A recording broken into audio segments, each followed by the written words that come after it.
lalaki. Hindi ito harvest ha. Ito ay bago pa lang iuhulog sa grow out.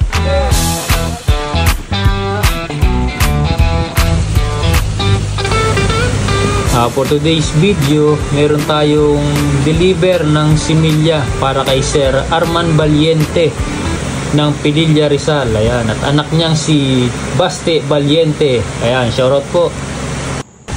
Aalis na nga sana kami niyan eh, kaya lang. Sige.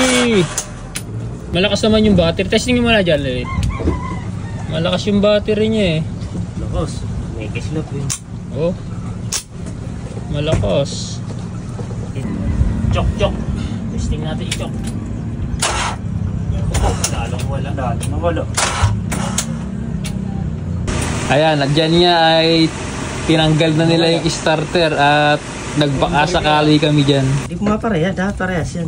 Pantay. Ah, parehas niya ba? Lapit na yan. Alas 12. Patakan niya. Ayan, testing. Okay na ba? Okay. Aansya na yan! Oh, testing. In 3, 2, 1.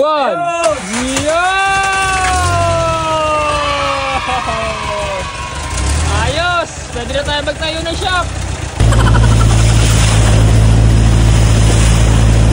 Dito nga ay nagkarga na kami ng similya. Ayan. Oversize kung tawagin sa amin yung ganyang kalalaking isda. Oversize.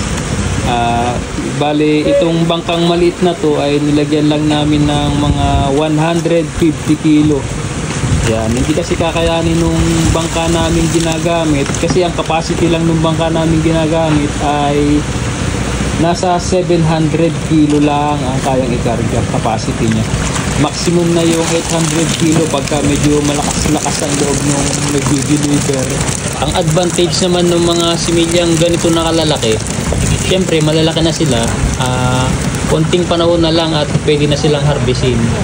Ang disadvantage naman ng mga ganitong similya, medyo mataas-taas ang mortality nito pagkalipas ng mga 1-2 araw kasi nga yung mga tinik nito matitigas na, nagkakabutasan na sila ng mata, nagkakatusukan na sila ng mga katakatawan nila, kaya medyo madami-dami yung namamatay. Kaya bukod sa 10% mortality ang binibigay natin, eh meron pa tayong extra kilo na dagdag para sa mga mamamatay sa mga susunod na araw. Kaya nga, at habang nasa biyahe tayo ay si Chef Jaren ang naka-assign sa ating pagluluto.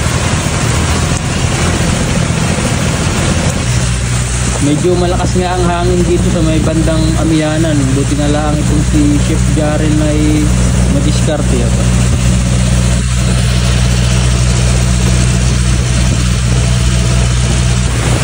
At kaya pala naglalakas ang hangin sa lugar na ito. Gawa nitong mga naglalaki ang mga electric fan na to.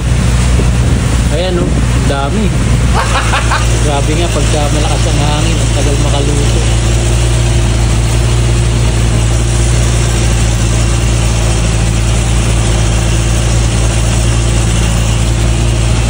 Okay, kakain na.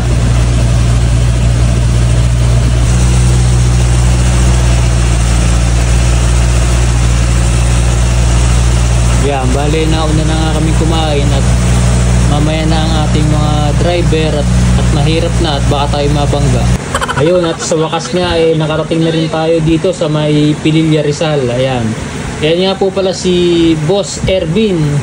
Siya nga po pala ang mapagkakatiwalaang nag-aalaga ng mga isdang diniliver natin. Dahil si Sir Arman po kasi ay nasa ibang bansa po. Yan, bali magpinsang po silang dalawa.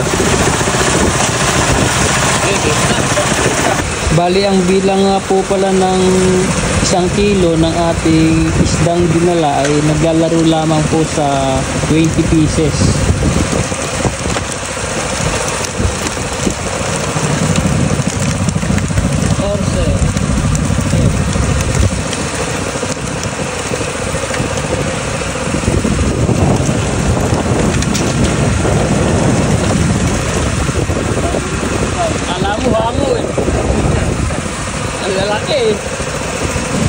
Ayan, bali nahulugan na po natin tong isang cage. Ayan, at isasara na po niya yung pinto.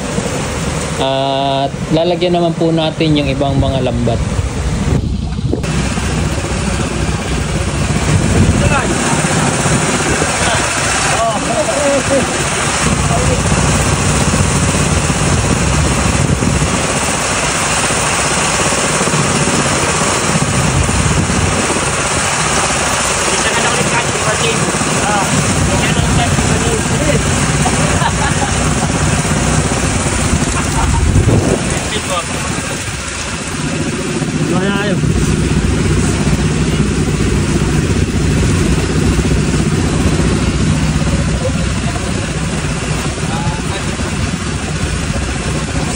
Ayun nga, at natapos na tayong maghulog ng mga similya sa mga cages.